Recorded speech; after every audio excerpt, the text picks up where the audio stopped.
climate change would inevitably cause mass migration? The answer? False. While climate change is expected to influence migration patterns, it does not automatically lead to mass migration. The impact of climate change on migration will depend on various factors, including economic, social, and political conditions in the affected region. Hello everyone. In today's video, we'll be tackling another widespread misconception about migration. Climate change will cause mass migration. This belief has been gaining traction, particularly as the impact of climate change becomes more visible. But how accurate is this? Let's dive into the reality behind the claim by exploring the factors that influence migration decisions and the evidence we have on climate-induced migration. The idea that climate change would lead to mass migration is frequently highlighted in media and political discussions. These sources often depict drastic scenarios of large populations being displaced by rising sea levels, extreme weather events, and other climate impacts.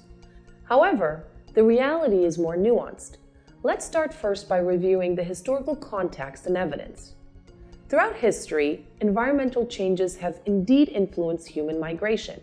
For instance, severe drought, floods, and other natural disasters have forced people to move temporarily or permanently.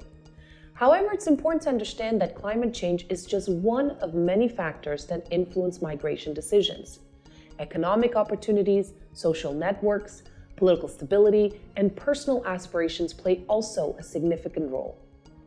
Current research indicates that while climate change can exacerbate migration pressures, it does not automatically result in mass migration. Studies show that most migrants induced by climate change is likely to occur within national borders rather than crossing them.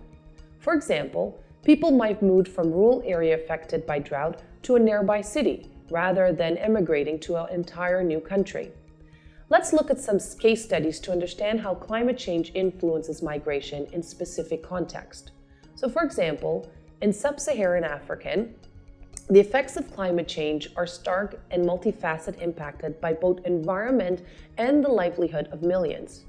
This region is particularly vulnerable due to its reliance on rain-fed agricultural and limited capacity to adapt to rapid environmental changes. Sub-Saharan Africa has been experiencing increased drought phenomena that has intensified due to the climate change. These environmental stressors have profound impacts on agricultural productivity, which is the backbone of many economies in the region. For instance, the Sahel region, stretching across countries like Mali, Niger, and Chad, have seen significant declines in rainfall, leading to persistent drought conditions. Farmers in these areas often face crop failures, loss of livestock, and diminishing water resources. And as a result, many are forced to abandon their traditional farming practices and seek alternative livelihoods. However, contrary to popular belief, most of these climate-induced migrants do not cross international borders. Instead, they relocate to urban areas within their own countries. This is an extremely important distinction. Take, for example, the movement patterns observed in countries like Nigeria and Kenya. In Nigeria, recurrent droughts in the northern region have led to significant internal migration. Many rural inhabitants have moved to cities such as Lagos and Abuja, seeking employment opportunities in the informal sector. Similarly, in Kenya, the drought-prone areas of north have seen a steady exodus of pastoralists moving to urban centers like Nairobi. These migrants often end up in informal settlements or slums, facing new challenges such as unemployment, inadequate housing, and limited access to service. While these internal movements help people escape immediate environmental hardship, they also create a new pressure on urban infrastructure and resources. Urban areas must adapt to accommodate the influx of new residents, which can strain already limited resources. Importantly, these migrant patterns highlight the resilience and adaptability of affected populations. Rather than fleeing their countries, many people find a way to cope within their borders. This underscores the need for targeted policies that support sustainable urban development and resilience building in both rural and urban areas. Let's look at another example in Bangladesh.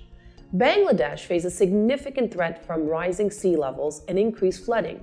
While some communities have moved internally to urban areas such as Dhaka, the vast majority of migration remains within the country's border. The government's effort to build resilience through improved infrastructure and disaster preparedness have also helped migrate the need for mass international migration. Migration decisions are influenced by a complex of interplay of factors. Again, economic opportunities often play a crucial role. For example, people affected by climate change may decide to migrate if there are better economic prospects somewhere else. Social networks also matter, as individuals are more likely to move to places where they have family or community connections. Experts from organizations like the International Organizations for Migration, also known as the IOM, and the United Nations emphasize that climate-induced migration is primarily internal. According to the IOM, most climate migrants move within their own countries or to neighboring regions, seeking safety and economic stability. Understanding the true nature of climate-induced migration is crucial for developing effective policies. Rather than focusing solely on preventing international migration, policymakers should prioritize building resilience in vulnerable communities, improving disaster response, and supporting internal migration. This approach can help mitigate the impacts of climate change and reduce the pressure on international migration systems. Media and political rhetoric can amplify the perception of climate-induced mass migration. For instance, in 2017, former U.S. Secretary of State John Kerry warned about the potential of climate change to cause mass migration. Similarly, the media often highlight extreme scenarios which can create a sense of panic. In all, while climate change does influence migration, it is not the sole or even primary driver of mass migration. Migration decisions are complex and multifaceted, influenced by economic, social, and political factors. By understanding the facts, we can develop informed policies that address the real challenges and opportunities for migration. If we truly understand the problem, we can start making sound immigration policies. Now that we know that most migration is not transcontinental migration, but more internal migration, we can start making sound solutions, such as provide immediate humanitarian aid. Western societies can quickly mobilize resources to provide emergency relief, including food, clean water, medical supplies, and temporary shelter. This immediate support can help stabilize affected population and reduce the pressure for people to migrate in search of basic necessities. For example, invest in disaster resilience and infrastructure. Western countries can collaborate with disaster-prone nations to build resilient infrastructure and enhance early warning systems. By helping to develop robust local systems for disaster preparedness and response, they can minimize the impact of future natural disasters, again reducing the need for migration as a survival strategy. Another example is support economic recovery and development. After the immediate crisis, Western societies can invest in long-term recovery efforts by supporting the rebuilding of local economies, providing technical assistance, and facilitating access to international markets. This helps to restore livelihood and economic stability, making it less likely that affected populations will need to migrate for economic reasons. My name is Shapna Makrami, and thank you for watching News at 5. Stay tuned for our next video where we will uncover more misconceptions about migration with facts and insights. Thank you.